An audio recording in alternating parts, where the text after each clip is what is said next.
Yeah, let's go for it. Right? The third lot, those new to incense come and draw lots. And the fourth lot was for new and old to determine who takes the limbs up from the ram to the altar.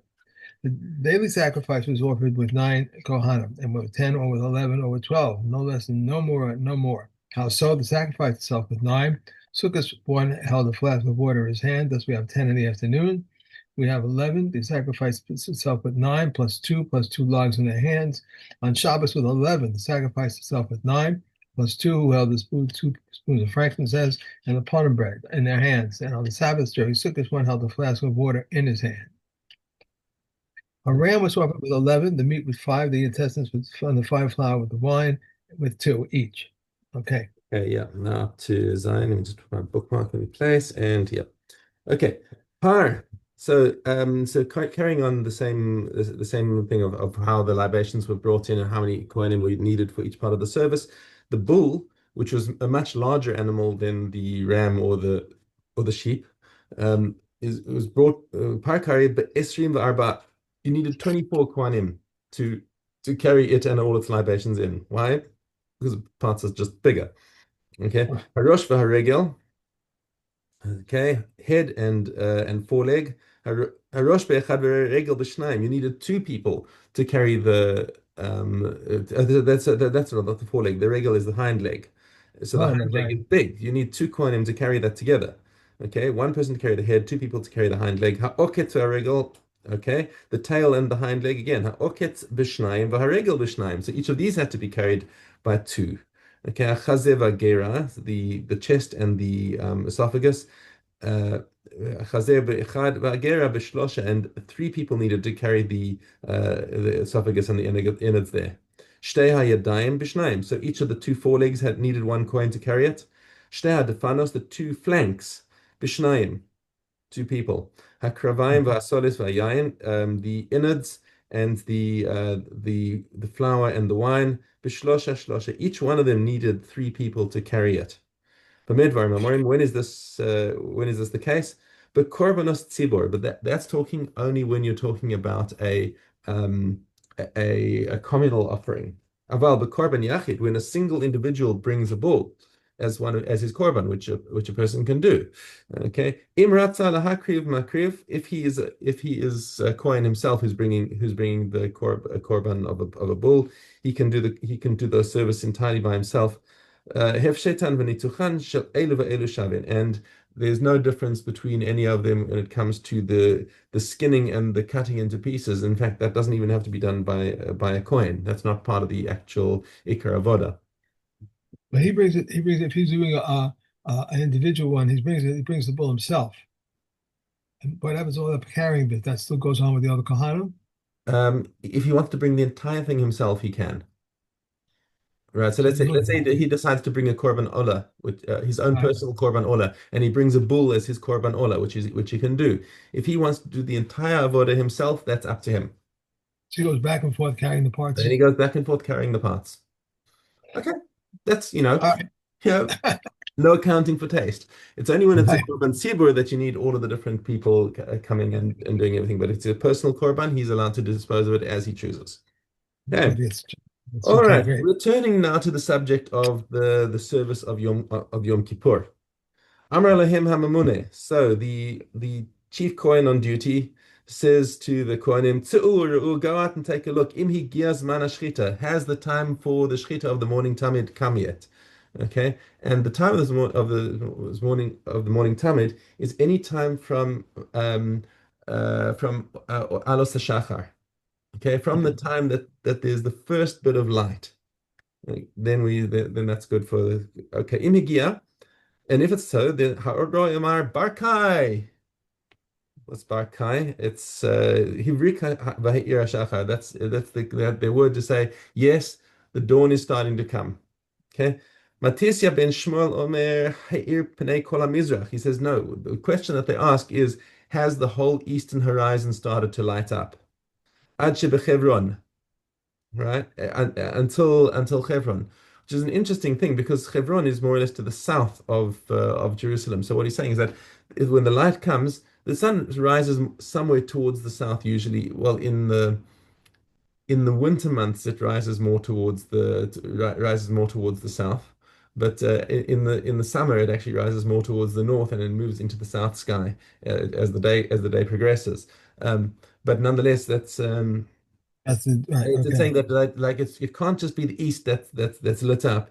It's got to reach all the way down to the sort of the south part of the horizon. And then he says, "Oh, Omer Hene." Yeah, and he says, yeah, that's where it's lit, and then we trust that it's this is really dawn. But it continues on into Mishnah base. Why did they need to take such care about that? Shepamachas alam ma'or halavana, because they had a moonrise that was just before dawn, and they made a mistake. Now, this obviously is not at the time of Yom Kippur because Yom Kippur is like near the middle of the month, and moonrise wouldn't happen there. Moonrise happens just before dawn, only right towards the end of the month. Okay, so you're talking about sort of the 25th, 26th of the month. That's when you might have a moonrise coming before dawn. Okay. למה הוצרכו לכך שפעם אחת על המאור הלבנה ודימו שהעיר המזרח, and they thought that was sunrise coming, שחטו את התמיד, and they slaughtered the tamid offering, והוציאוהו לבית השרפה, and it was a waste. They had to bring it to the beit HaShrefa to be burned, Right. because it was a partial sacrifice. It had been shechted before the proper time. Horidu Kohen Gadol lebeis hatfila. Now it comes back to Yom Kippur, and the Kohen Gadol now comes to uh, now that that the time has come to start doing Yom Kippur, the Yom Kippur Avoda, and remember the Kohen Gadol is going to do everything. So they take him first to the mikveh, so he can have his first tevilah of the day. Zeklal Hayab Mikdash. So you have one general rule here in the base of Mikdash is Kol HaMesich is Raglav, returning again to general rules, not specifically to the Kohen Gadol, but any Kohen who's doing the avoda, if he needs to urinate, ta'un tevila. I'm sorry, so Mesech is regular. That's if he defecates, then he Right. needs to go to Okay. mikveh. He needs to go to mikveh again before he can continue with the avoda. And if he just urinates, ta'un kiddush yadayim v'reglaim. He just needs to re-wash his hands and feet before he can continue with the avoda. Okay. Okay, that's it. All right. Let's go back to Shkalim, Um, Zain Vav. um, if a Gentile sent his birth offering from a faraway country and sent Nesachim with it, they are offered from his home. If not, I'm sorry. If not, uh, they are offered Zain from Vav, yeah. Zain Vav is, offered from the public judgment. yeah, yeah, we just started with Rabbi Shimon, but there were seven things that, Did I start there? okay, carry Said on. Robert Schumer. Yeah. All right. Robert Schumer says Bestin instituted seven ordinances, and this is one of them. And the others are if a Gentile sent his burnt offering from a faraway place and sent in the succum with them, they are offered from his own. If not, they are offered from the public treasury. Similarly, a proselyte who died and left offerings, if he had Nisakam, they are offered from his own, and if not, they are offered from the public treasury. It is a stipulation that based in regarding Cohen who died during his flour offering be brought from the treasury, where Yehuda says it was purchased with his heir's money, and in this case it was offered whole. Regarding the salt and wood, based in instituted the Kohanim make no use of them. Regarding the red cow, they instituted that its ashes be exempt from the laws of Milah. And regarding the replacements for the disqualified bird offerings, that they should come from the public treasury, Rabbi Yossi says the one who supplies the birds must supply replacements for the disqualified ones. Okay. Another one, yeah. A spittle that is found in Jerusalem is assumed to be tahor, except for that which is in the upper market. These are the words of Meir. Rabbi Yosef says the other times of the year, whenever spittle is in the middle of the street, it is assumed to be tummy, and whatever is on the side of tahor, but on the side of the pilgrimage, whatever spittle is in the middle of the street is assumed to be tahor, and whatever is at the sides is tummy, because since there is a minority, they would draw it to the sides. Okay. Okay. We had this. When we had this in Perfect. another Mishnah, we just had this though. I Yeah, remember that's right. reading This it. is Chazara. We did it a week ago. It was a week ago already. Yeah, we did this a week ago. That's Time flies. Okay. All right. Besukum. Okay, Yud. wait. Hey, Zion. Excuse me. Yud, Um, right? oh, beg your pardon. You're right. It's Yud. I'm sorry. I didn't move my Hey, bookmark. Yud. He tore it open and removed the sacrificial parts, put them in a plate, and burned them upon the altar. The first group went out and it remained on the Temple Mount.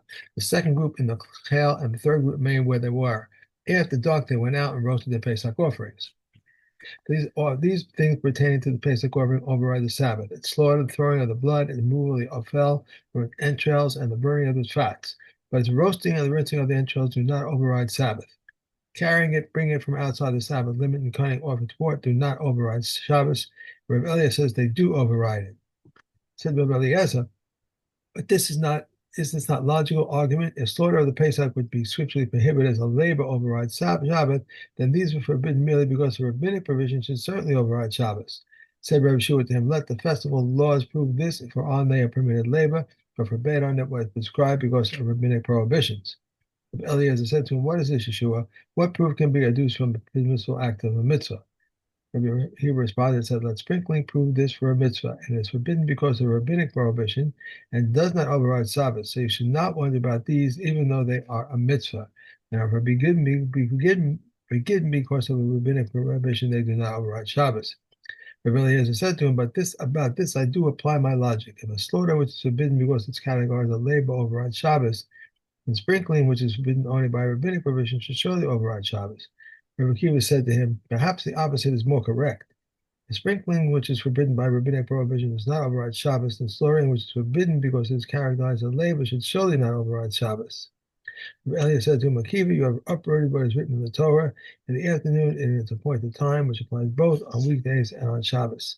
Said Rabbi Akiva to him, my master, give me an appointed time for these, which is like the appointed time for slaughter.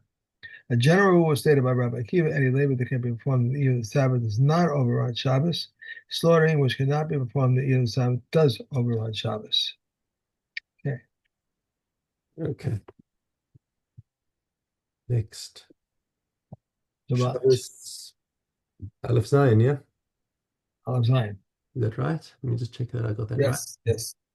Yeah. Like Shai said, we may not say to a Gentile, nor help him load, nor lift a load upon him, unless there is sufficient time for him to reach a nearby place. But Beis Hillel permits these acts. Shammai says we will not give hides to a Gentile tanner or clothing to a Gentile launderer unless there's sufficient time that they be completed by a day. In all these cases, Beis Hillel permits the act while the sun is still up. But Shimon ben Gamliel says, my father's household used to give white clothes to his Gentile launderer 3 days before Shabbos. And both concur that we may place the beams of the olive press or the rollers of the wine press. Okay. Okay. And we're on to Yudayim. Yeah, we're doing Yadayim, correct. Yudayim, okay, Aleph Aleph. The reveals of water and there's a minimal amount for washing hands for one person, even for 2 people. A half log is the amount for 3 or 4 people. For a log or more is the amount for 5 or 10 or even 100 people. Reb Yoshi says, provided that there is no lieutenant reveals for the last of them. One may add to the second waters, but one may not add to the first waters. One may pour into the hands from all types of vessels, even from the dung vessels, from stone vessels, or mud vessels. But one may not pour into the hands and the walls of vessels from the bottom, nor from an earthenware bucket, nor from the upper of a barrel. Nor may one pour into the hands of his friend from his own cup's hands, because we do not draw water from mekatos. Nor may we consecrate mekatos, and nor may we sprinkle mekatos. Nor may we prove it into the hands except with a vessel. And nothing with a sealed cover can protect its contents from tumor except vessels, and nothing can protect food stuff from contaminating, contracting tumor from an earthenware vessel except vessels. Regarding water that became unfit for an animal to drink, if it is in vessels, it's invalid, but if it is in the ground, it is valid. Ink, gum, and copper fell into the water and its color changed, it's invalid.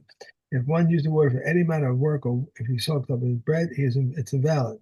Shimon the Timonite said, if he intended to soak it in the water and it fell into a different water, it is valid. Okay. Christos. Gimel Yud. We have Gimel Yud. Said Rabbi Akiva, I asked Rabbi Elazar, if one performs many labors on many Sabbaths on the same type of work in one lapse of awareness, what is the ruling? If he is liable for one for all of them, or for one for each one. He replied to me, he is liable for each one from a kavachoma. Now, for a menstruous woman, a prohibition which has no numerous classifications, or many of being liable to a katos, he is liable for each one. This does not follow the Shabbos, which has numerous classifications and many ways of being liable to a katos, that he should be liable for each one. I replied to him, no, if you say it's in regard to the menstruate, it's because 2 prohibitions are involved. First, prohibits from being intimate with the menstruate, and the menstruate is prohibited from being intimate with him. Can you say the same regarding Sabbath, in which only one prohibition is involved? He replied, the case of one who cohabitates with minors will prove this ruling. But they have only one prohibition, yet is liable for each one.